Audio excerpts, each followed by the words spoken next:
Alors, je reviens à Epstein. Ça y est, Epstein, justement, la pression montée, on a des choses pour ce 27 février. Alors d'abord, Fox News, 21 février, le titre « Pam Bondi », qui est la nouvelle procureure générale de Trump, dit que la liste des clients Epstein est posée sur son bureau en ce moment et qu'elle examine les fichiers John Fitzgerald Kennedy et Martin Luther King, 2 assassinats pour lesquels il va aussi y avoir des révélations. Elle l'a déclaré ce 21 février. Elle ajoute « c'est une directive du président Trump ». Elle ajoute « tout cela est en cours d'examen ». Par ailleurs, elle ajoute, je cite que c'est dans l'article de Fox News toujours, le FBI a annoncé qu'il avait découvert des milliers de dossiers liés à l'assassinat de John Fitzgerald Kennedy. Et sur le dossier Epstein, vous avez une pression des sénateurs, un appel à Kash Patel, le directeur du FBI. C'était dans le New York Post ce 24 février, je cite le titre. La sénatrice républicaine Marsha Blackburn demande au FBI de publier les journaux de vol complets et non expurgés d'Epstein et les images de vidéosurveillance. Et ça y est, on le sait par une dépêche Reuters ce 27 février dont je vais vous citer un extrait maintenant. Je cite, ce 26 février, Pam Bondi, la procureure générale des États-Unis, était sur Fox News. Elle déclare, je pense que demain, donc ce 27 février, vous allez voir des informations sur Epstein publiées par mon bureau. Elle a déclaré que son département, je cite toujours Reuters, travaillait à la protection des informations personnelles de plus de 250 victimes liées à Epstein. Bondi a déclaré qu'elle espérait publier beaucoup de journaux de vol, beaucoup de noms, beaucoup d'informations, je cite, sur Epstein. Donc à partir de ce 27 février, on aura, dit Reuters, les premiers éléments. Kash Patel, c'est le nouveau directeur du FBI, il a été confirmé, et il a prêté serment ce 21 février, confirmé par 51 voix contre 49 par le Sénat américain. C'était chaud, mais ça y est. Et il a prêté serment, et il déclare, écoutez bien, le rapport sur le 11 septembre, donc 11 septembre 2001 bien sûr, je cite, oui, on doit le rendre public. Et beaucoup de gens vont disjoncter.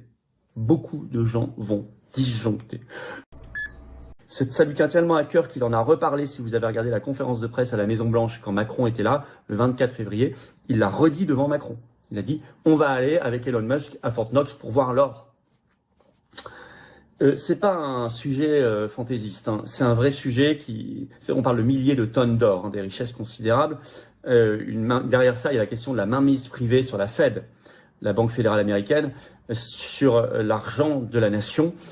Il y a un sujet qui se pose en France aussi, je vous signale, sur la question de l'or. Notamment, souvenez-vous que Sarkozy, quand il était président, a vendu plus de 600 tonnes d'or des Français, plus de 20% de nos réserves, qu'il a même bradé. Rien que ça mérite un jugement pour haute trahison. C'est pas d'ailleurs un hasard ça n'est pas un hasard si c'est Sarkozy qui a supprimé de la Constitution la haute trahison. Les patriotes, vous le savez, remettront dans notre Constitution, évidemment, le crime de haute trahison. Nous ferions bien, nous aussi, d'être très vigilants sur où est l'or de la nation, où est l'argent, la richesse réelle de la nation, et dans quelles mains elle se trouve. Ouais, Stéphane, la colère, la grogne des agriculteurs là, qui en a amené en France jusqu'à Paris, qui en a amené en Allemagne jusqu'à la porte de Brandebourg, qui en a plusieurs pays, aux Pays-Bas, dans plusieurs pays, les agriculteurs sont rentrés dans les grandes villes avec des tracteurs. C'était ça qui était C'était ça le cœur du problème, là, les règles environnementales inapplicables ou coûteuses, mais coûteuses au point que ça transforme tes coûts de production, ça rend ta production impossible à rentabiliser. La colère des agriculteurs, c'était beaucoup ça. Et c'est pas qu'ils sont contre l'environnement, mais c'est que des bureaucraties leur imposent des règles qui sont inapplicables. Là. J'imagine mal qu'on puisse dire de la majorité des agriculteurs qui ne sont pas sensibles à l'environnement. C'est tellement une réduction caricaturale débile. Ces gens-là vivent avec des animaux, vivent avec la nature, vivent avec les cycles de la nature. Alors on dira, oui, mais il y en a qui ont des productions intensives, qui utilisent plein d'engrais. C'est évident, il y a une agriculture industrielle, mais le cœur du patrimoine agricole en Europe, c'est des agriculteurs. Il faut nourrir des villes de millions d'habitants. Fait que c'est sûr que si tu produis comme en 1921, il y a du monde qui vont crever de faim en ville. Il faut que tu produises en grande quantité parce que tu as des grandes quantités de bouches à nourrir. On est parfaitement d'accord et t'en sais quelque chose puisque tu as été élevé sur une ferme. Et ça a été un gros morceau de la mobilisation. Ça a commencé beaucoup aux Pays-Bas. Les Français sont non seulement dans la rue, ils sont sur les routes, ils ont bloqué. Les choses se passent un peu mieux au moment où on se parle, parce qu'il y a une loi justement qui a été adoptée il y a quelques jours pour faire en sorte que le sort des agriculteurs soit aujourd'hui un peu meilleur. Mais au-delà des agriculteurs, c'est l'ensemble des normes qui affectent les entreprises qui sont assouplies, parce qu'on se rend compte que à vouloir ce virage vert, on va solutionner le problème, on va faire mourir les industries et donc il n'y aura pas de danger de pollution ou d'impact sur les enjeux climatiques, puisque des entreprises ne passeront pas à travers. Et là, c'est cette espèce d'opération de détricotage qui se fait, comme par hasard aussi, beaucoup au moment où les Américains accélèrent la déréglementation et se positionnent pour redevenir autrement compétitifs. L'état des lieux, c'est catastrophique, là. 14 ambulances en même temps dans le stationnement du char au cours des dernières heures. Un triste record qui rendait ainsi immobile près d'une trentaine de paramédics en attendant que leurs patients soient admis. On a des ambulances la nuit passée qui ont attendu 8h30, 7h30 avec des patients sur civière. Mais... Ma question, c'était bien, Monsieur le Président, par rapport à l'arrêté ministériel qui fait une nouvelle classification de nos données. Mais en fait, c'est votre arrêté ministériel. J'aimerais ça que vous nous décriviez, s'il vous plaît, Monsieur le ministre. Non? Le refus de répondre? Il vous reste 30 secondes, chers collègues. OK. Dans le cadre de votre intervention. Merci. Moi, j'ai sous les yeux, donc, des nouvelles façons de classifier les informations. Très faible, modéré, élevé, très élevé. Et j'aimerais savoir quelle proportion est entre les mains de sociétés étrangères.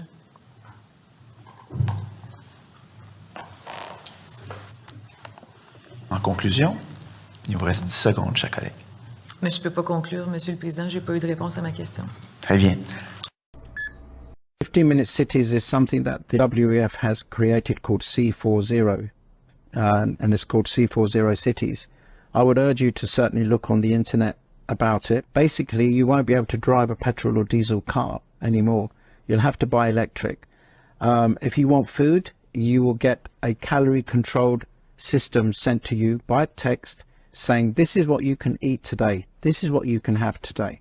If you violate any of these things, they'll freeze your bank account. That is the next step.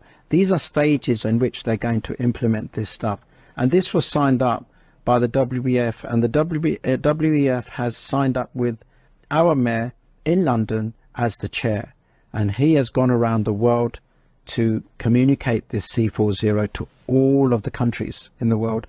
And most of the countries are looking at adopting it. Now, I am going to abolish it. It is a hopeless position. We are going to be in an open prison, or shall we say a COVID, for the rest of our lives. We will not be able to work unless it's in our 15-minute city. It's diabolical. It's not right. This is not the right thing. And it's been hidden from the public. No one's talking about it.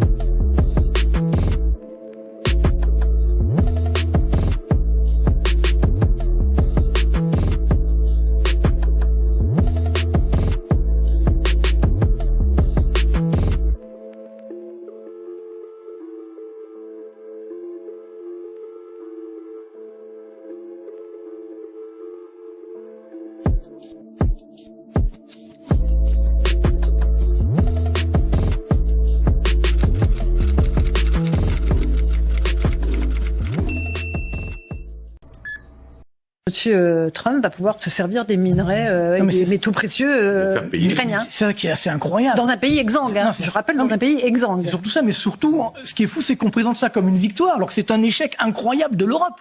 C'est-à-dire que Trump vient d'arriver, il nous dit voilà, finalement on va s'entendre avec Poutine, on va effectivement récupérer notre argent, parce que Trump a dit ça, I want my money back, ça veut dire je veux récupérer mon argent, c'est assez incroyable.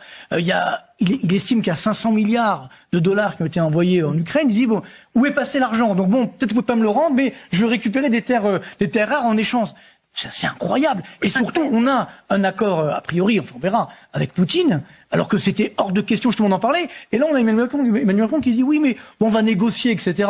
Bon, c'est un peu pitoyable. Hein. C'est-à-dire que on se rend bien compte qu'aujourd'hui, malheureusement pour l'Europe, parce que c'est un échec de l'Europe, c'est les États-Unis qui décident avec la Russie et peut-être la Chine derrière, et malheureusement, comme d'habitude, l'Europe est le dindon de la farce. Donc c'est quand même triste, mais ça nous rappelle également comment est née cette guerre. Et moi, je n'arrête pas, je l'ai dit ici même et à plusieurs endroits, je pense qu'on aurait pu éviter cette guerre, depuis le début, effectivement. Et malheureusement, finalement, l'Europe n'a pas joué son rôle à ce moment-là. On a laissé faire finalement à l'époque Biden, peut-être qui a laissé influencer Zelensky en disant ne t'inquiète pas, on va te soutenir. Finalement, ça n'a pas été le cas. Et maintenant, il faut que Trump arrive pour sonner la fin de la récré. Et c'est dommage parce qu'il y a eu des milliers de morts en attendant. Donc peut-être même des millions. Donc tout ça pour ça, quelle tristesse. J'ai eu communication de 6 ans entiers des manifestes de vol de Lolita Express. La première destination de Lolita Express, en dehors de ce qui se passe à l'intérieur des États-Unis et de la zone des Caraïbes, là où se trouvait son île, et donc Jeffrey Epstein se servait de son avion. Il en avait d'autres aussi, mais c'est le principal, c'est celui dont il se servait le plus souvent. C'est un Boeing 707 transformé pour usage privé avec un salon. Bien entendu, dans son cas, on ne se refait pas une immense chambre à coucher avec des lits et puis des coussins le long des murs pour éviter, quand il y a des turbulences, de pouvoir continuer ses galipettes. Et donc, voilà ce que c'était que Lolita Express. Alors, Lolita Express, il avait donc des vols qui ont été sous forme de manifestes que tous les avions doivent remplir pour dire où ils vont, qui y a dans l'avion, etc. Il y avait des destinations intérieures aux États-Unis, entre New York où Epstein avait une propriété, la Floride, à Palm Beach où il en avait une autre, d'autres États américains où il se rendait souvent. De là, dans son île, dans les Caraïbes, dans les îles Vierges américaines, mais il y a les destinations internationales. La première de toutes, c'est la France. Les de vol ne sont pas les manifestes. On est fiers quand même. Hein. Oui, on a vraiment des motifs de fierté aujourd'hui. Voilà. On est reconnu être de juste valeur. Et donc, il y a d'abord la France, c'est-à-dire essentiellement les aéroports de la région parisienne, mais aussi Marseille et Nice. Et puis, deuxième destination, la Grande-Bretagne, Londres essentiellement, et aussi 2-3 autres aéroports. Puis après ça, tout le reste. Mais la France, il y a... alors tous les manifestes étaient remplis en dépit du bon sens. Des fois, il n'y avait pas la moitié des gens qui se trouvaient dedans. Des fois, sur la liste de noms, il y avait des initiales ou des prénoms, etc. C'est pas bien rempli. Mais il y a au moins dans 4 des vols la présence effective de Monsieur Clinton, époux de la future ex-présidente. Et donc, il y a aussi ceux dont je vous parlais, cet éminent professeur de droit d'Oxford, des milliards de Harvard, des milliardaires de New York et compagnie, quoi. Tout ça figure déjà. Est-ce qu'il y a des noms français? Un seul, Brunel, le complice, celui qui lui fournissait de la chair fraîche. Celui qui est mort en prison. Oui. C'est une décision politique. Vous savez, moi j'aimerais qu'on ferme l'Arcom plutôt que fermer C8. D'ailleurs, nous défendrons un texte dans ce sens à l'Assemblée nationale, parce que ça fait partie de ces institutions politisées qui ne servent à rien sauf être des courroies de transmission de volonté politique. Cette décision, elle est scandaleuse. C8, c'était la chaîne de la TNT, avec CNews, la plus populaire, la plus suivie, aimée des Français. Et on prive des millions de Français de leur chaîne préférée parce qu'un petit cénacle a obéi à des instructions politiques pour sanctionner un groupe de médias, parce qu'il est considéré comme mal pensant. Voilà, c'est le problème français. On a une petite caste qui dit aux Français ce qu'ils doivent regarder, ce qu'ils doivent penser, et ils aimeraient leur dire ce qu'ils doivent voter. Eh bien, la réaction, elle sera dans le vote pour balayer tous ceux qui aujourd'hui entretiennent ce système et quelque part portent atteinte à la démocratie. Parce que quand on ferme une chaîne de télé, on n'est plus vraiment dans une démocratie.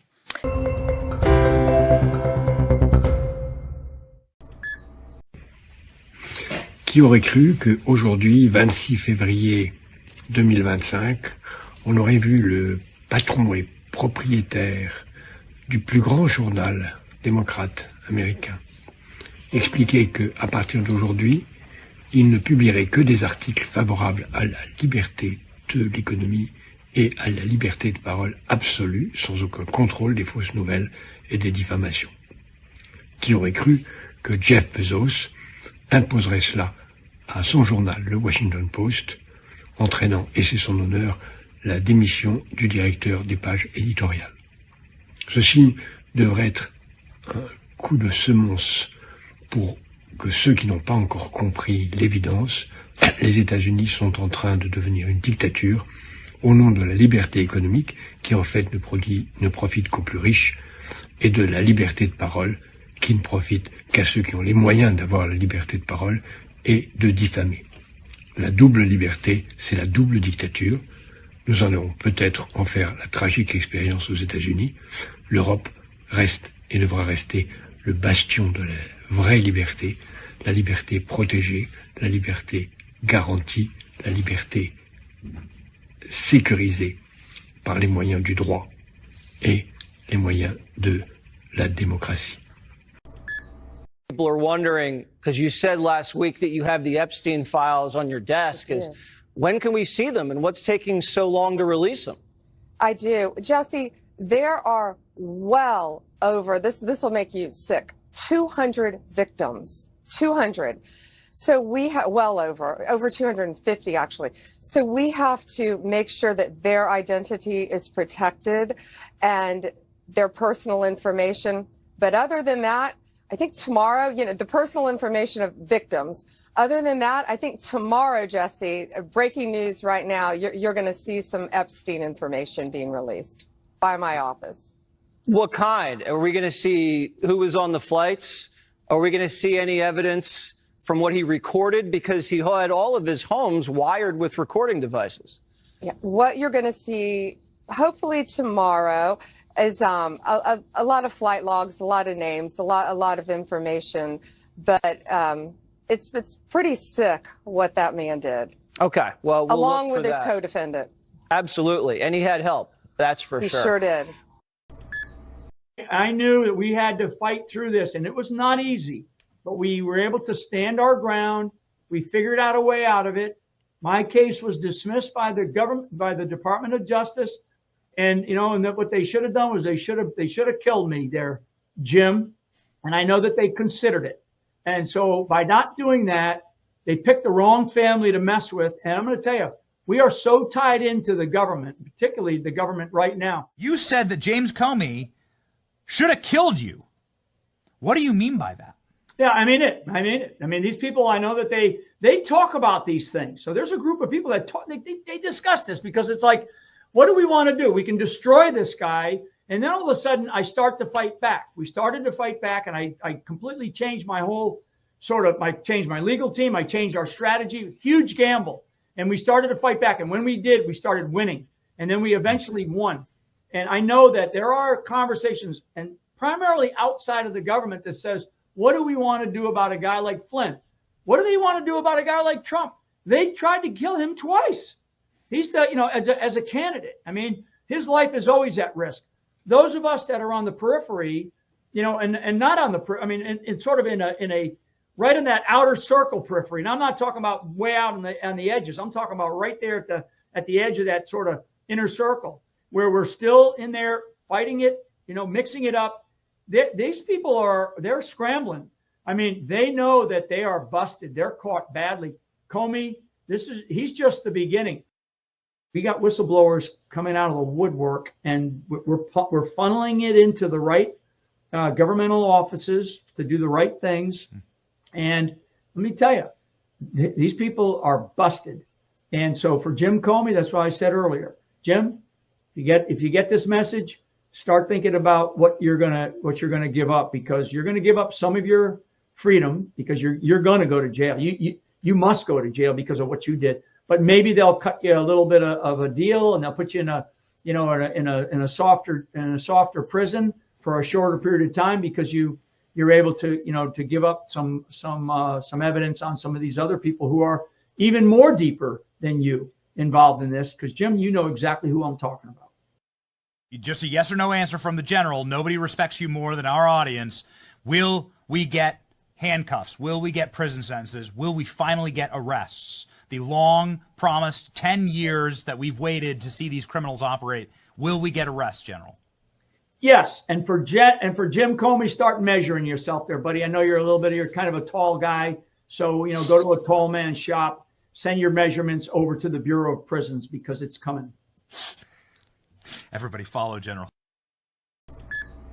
Et comme Macron passe pour un imbécile planétaire qui un jour va envoyer 5000 à 8000 soldats français en Ukraine et après l'échec de sa réunion Tupperware se plie finalement pour la paix imposée par les grands de ce monde, il décide de nous refaire son numéro de claquette pour discuter avec les Français via les réseaux sociaux afin de leur expliquer ce qu'il va dire à Trump ce lundi. Alors petite parenthèse, rappelons que le président Macron, dans un grand moment de génie diplomatique, avait jugé bon d'enregistrer et de divulguer une conversation privée avec Vladimir Poutine dans un documentaire diffusé sur France 2. Depuis ce jour glorieux, plus aucun chef d'État sur la planète n'ose lui faire confiance. Imaginez l'impact diplomatique pour la France. Un président dont tout le monde se méfie. Et l'impact est juste énorme. La preuve par les faits, le mec avait annoncé qu'il souhaitait participer au sommet des BRICS qui s'était tenu en Afrique du Sud en 2023. Les dirigeants ont refusé sa venue. Le gars est soupçonné d'enregistrer et divulguer les conversations. Aucun président du BRICS n'en veut.